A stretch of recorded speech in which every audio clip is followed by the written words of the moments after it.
अगर सही वक्त पर फोन लग जाता तो बता देती, लेकिन अब कोई इस बारे में बात नहीं करेगा। ये बोलकर कोमल अपने रूम में जाने लगी और मिहिर उनके पीछे उन्हें मनाने चला गया। ये देखकर सभी लोग हंसने लगे। दादी भी अपने रूम में चली गईं। तभी राजवीर नीचे आया और इश्की से बोला, चलो अब वापस रूम में जाकर रेस्ट करो। ये बोलकर राजवीर इश्की को अपनी गोद में उठाकर रूम में लेकर चला गया। रूम में जाकर इश्की राजवीर से बोली, आपने क्यों नहीं बताया दी की शादी के बारे में मुझे? राजवीर इश्की को बेड पर लेटाते हुए बोला, इतनी इंपॉर्टेंट नहीं थी ये बात। इश्की उचकते हुए बोली, अच्छा इंपॉर्टेंट कैसे नहीं थी ये बात? दी की शादी हो रही है, वो भी 3 दिन में। आपको पता है मुझे कितनी एक्साइटमेंट होती है किसी की शादी के बारे में?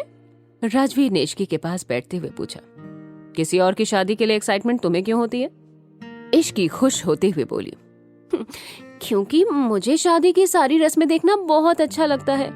कितनी सुंदर फीलिंग होती है, ऐसा लगता है कि पूरा घर पवित्र हो गया हो। और सबसे जरूरी बात, शादी की सभी रस्मों में रेडी होना कितना मजेदार होता है। राजवीर इश्की को धमकाते हुए बोला, समझ गया मैं, लेकिन मेरी एक बात तुम भी सुन लो। अगर एक भी रस्म में तुम मुझे उछल कूद करते हुए दिखी तो मैं तुम्हें रूम में बंद कर दूंगा। फिर देखती रहना रस्में। और हाँ, तुम्हें जो भी चाहिए सब यहीं आ जाएगा, तो घर से बाहर जाने की भी जिद मत करना। अभी तुम ठीक नहीं हुई हो, इसलिए पहले ही वार्निंग दे रहा हूँ। अगर तुम्हारी तबीयत खराब हुई तो जिस हॉस्पिटल में तुमने आज हंगामा मचाया ना, वहीं 1 महीने के लिए एडमिट करवा दूंगा। ये सब सुनकर इश्की बेड पर लेट गई और खुद से बोली, डेविल कहीं के, जब देखो तब बच्ची को धमकाते रहते हैं या फिर डांटते रहते हैं। इश्की ऐसे मत करो, इश्की वैसे मत करो, इधर मत जाओ, उधर मत जाओ। ये सब देखकर राजवीर सीरियस टोन में बोला, मुझे कोसना और मेरी एक्टिंग करना हो गया हो तो अब सो जाओ। इश्की ने ये सुनते ही अपनी आंखें जल्दी से बंद कर ली। नेक्स्ट डे शादी की सभी रस्में शुरू हो गई थी। खुराना परिवार शगुन लेकर आ गया था। सभी लोग खुश नजर आ रहे थे, लेकिन किसे पता था कि ये शादी इतनी भी आसान और खुशियों से भरी हुई नहीं थी। जब शगुन की रस्म हो रही थी तब राजवीर ने इश्की को बाहर जाने नहीं दिया था, जिस बात से इश्की अपना मुंह फुलाकर बैठी हुई थी और जिद करने की वजह से उसे डांट भी पड़ चुकी थी। थोड़ी देर बाद मिशा रूम में आई और इश्की को नाराज और चुपचाप बेड पर बैठा देखकर बोली, इश्की तुझे क्या हुआ, इतने गुस्से में क्यों दिख रही है? तभी राजवीर की आवाज आई और वो बोला, कुछ नहीं हुआ है, बस बाहर जाकर उछल कूद करना था और इसे मैंने मना कर दिया।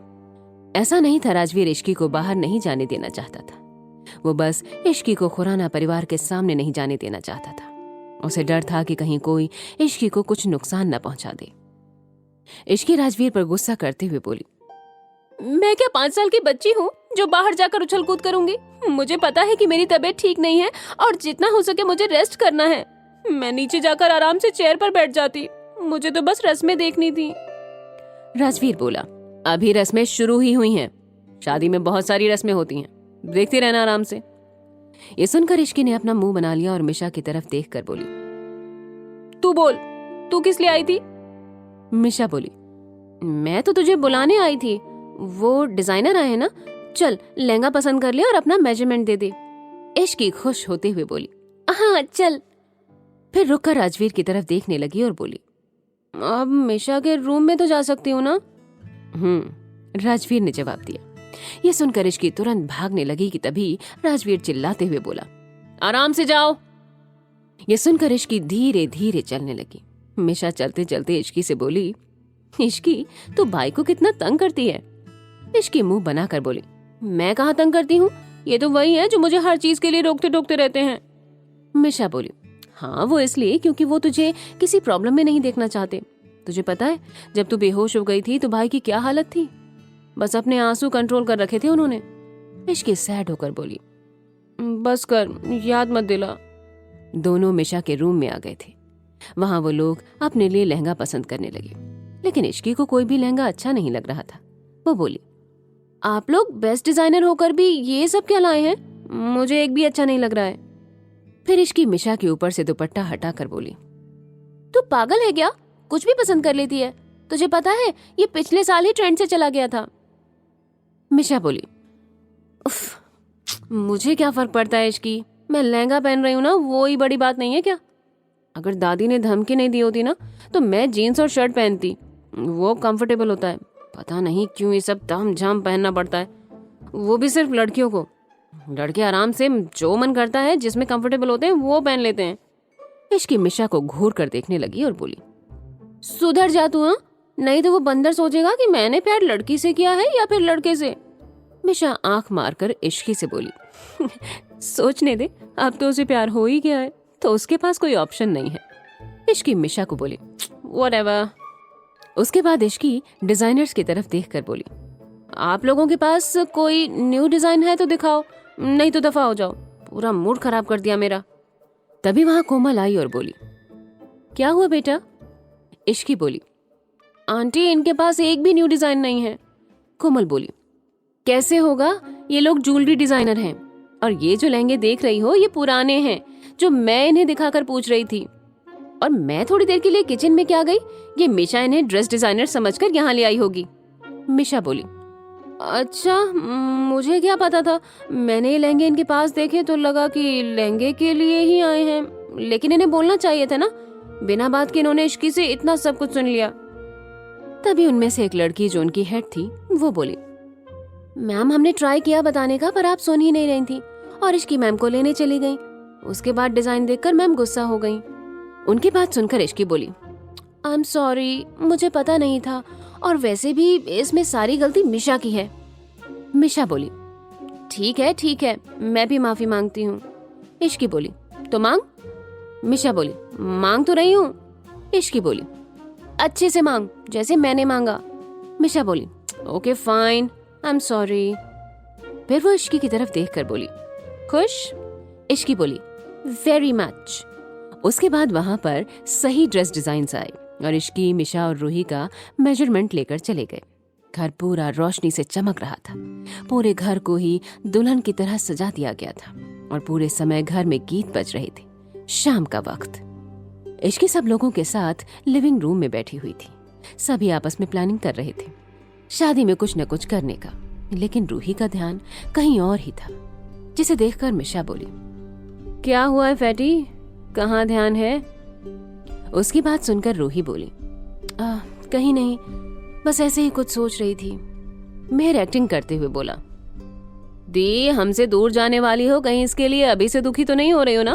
अगर ऐसा है तो आप चिंता मत करिए, आपका ये भाई आपकी एक ही आवाज में आपके पास आ जाएगा, बस आवाज दे देना।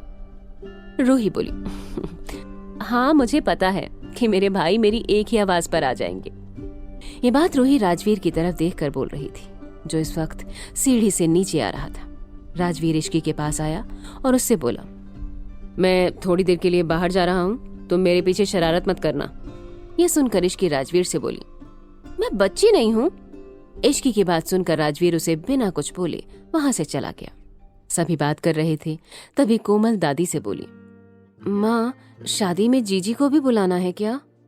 दादी बोली, कैसी बात कर रही हो तुम कोमल, राजवीर ने उसे घर से निकाला है, तुम्हें लगता है कि अब वो उसे फिर से घर में आने देगा? और कौन जाने इस बार क्या नया तमाशा खड़ा कर दे वो। शादी का घर है, आराम से शादी हो जाने दो। अर्णव बोले, माँ ठीक कह रही हैं कोमल, आप इस बारे में भूल जाइए कि अब वो इस घर में दोबारा आने वाली हैं। तभी घर में कुछ लोग आए, जिसे देखकर सभी लोग खुश हो गए। दादी बोली, आरव तू आ गया? आरव बोला, हाँ माँ, घर में शादी है तो भला मैं कैसे नहीं आता, और वैसे भी राजवीर की शादी में तो आ नहीं पाया था, लेकिन सोचा कि इस बार ये शादी मैं मिस नहीं करूंगा। तभी इश्की मिशा से बोली, अब ये लोग कौन हैं? मिशा इश्की से बोली, ये चाचा चाची और उनके बच्चे हैं, तुझे नहीं पता क्या? इश्की मिशा से बोली, क्या तुम्हारे चाचा चाची भी हैं? मुझे क्यों नहीं पता ये बात? मिशा बोली, क्या तुझे नहीं पता? क्या मैंने कभी तुझे इनके बारे में नहीं बताया? फिर वो आगे बोली, अरे यार, इतने सालों तक ये आए नहीं थे तो ध्यान ही नहीं था, और जब मैंने तुझे अपनी फैमिली के बारे में बताया था तब मुझे क्या पता था कि भाई तुझसे शादी कर लेंगे और ये फैमिली तेरी भी हो जाएगी, और तेरी शादी के बाद तो स्यापे ही खत्म नहीं हो रहे हैं। इश्की बोली, राजवीर ने भी नहीं बताया था मुझे। मिशा बोली, तुझे तो पता ही है भाई फैमिली के बारे में कम ही बात करते हैं। वो अलग बात है कि भाई चाचा को पसंद करते हैं और पहले उनसे बात भी कर लिया करते थे। तभी उनके कान में कोमल की आवाज आई। वो बोली, इश्की बेटा यहाँ आओ। ये सुनकर इश्की उनके पास चली गई। कोमल उसे आरव से इंट्रोड्यूस करवाते हुए बोली, ये है इश्की, राजवीर की वाइफ, और इश्की ये तुम्हारे चाचा लगेंगे। ये सुनकर इश्की ने उनके पैर छू लिए और चाचा ने उसे आशीर्वाद दिया। फिर कोमल एक औरत की तरफ जाकर बोली, ये तुम्हारी चाची हैं, नीलम। इश्की ने फिर उनके भी पैर छुए और चाची ने भी बहुत प्यार से इश्की को आशीर्वाद दिया। तभी वहां एक लड़की की आवाज आई। वो बोली, अरे कोई मुझे भी तो मेरी ब्यूटीफुल भाभी से मिलने दो। इश्की उस तरफ देखने लगी तो वहां पर एक लड़की और एक लड़का दरवाजे के पास नजर आए। कोमल उस लड़की को अपने पास बुलाकर बोली, हाँ राजकुमारी, बस अभी आपसे ही मिलवाते हैं। इश्की, ये है घर की सबसे छोटी बेटी जिया। ये सुनकर इश्की बोली, हेलो। जिया बोली, भाभी आप बहुत ब्यूटीफुल हो। ये सुनकर इश्की स्माइल के साथ बोली, थैंक यू। फिर कोमल उस लड़के को देखकर बोली, और ये है करण। इश्की ने उसे भी हेलो बोला। तभी मिशा आगे आकर बोली, वैसे सबका मिलना हो गया हो तो कोई मुझसे भी मिल लो। ये सुनकर जिया भागकर मिशा के पास आई और उसे गले लगाकर बोली, दी I miss you so much. Misha बोली, तुम मिलने आई क्यों नहीं? जिया बोली, मैं अकेले कैसे आती? मिशा बोली, प्लेन से और कैसे? जिया बोली, मुझे अकेले प्लेन से सफर करना नहीं आता था, अब आ गया है तो नेक्स्ट टाइम आ जाऊंगी जब भी आपकी याद आएगी। मिशा बोली, हाँ बिल्कुल। सभी लोग आराम से बैठ गए और बातें करने लगे कि तभी आरव बोला, इतनी जल्दी शादी फिक्स कर दी और हमें बुला लिया, कुछ पैकिंग भी सही से नहीं हुई। दादी बोली, हाँ तो यहाँ किसी चीज की कमी है क्या?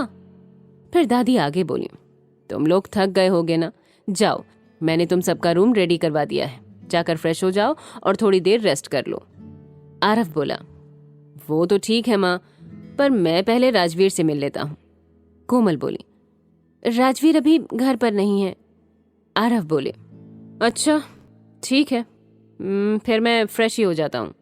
ये बोलकर सभी लोग रूम में चले गए। कहाँ गया राजवीर और क्या करने वाला है वो? उसका प्लान काम करेगा या नहीं?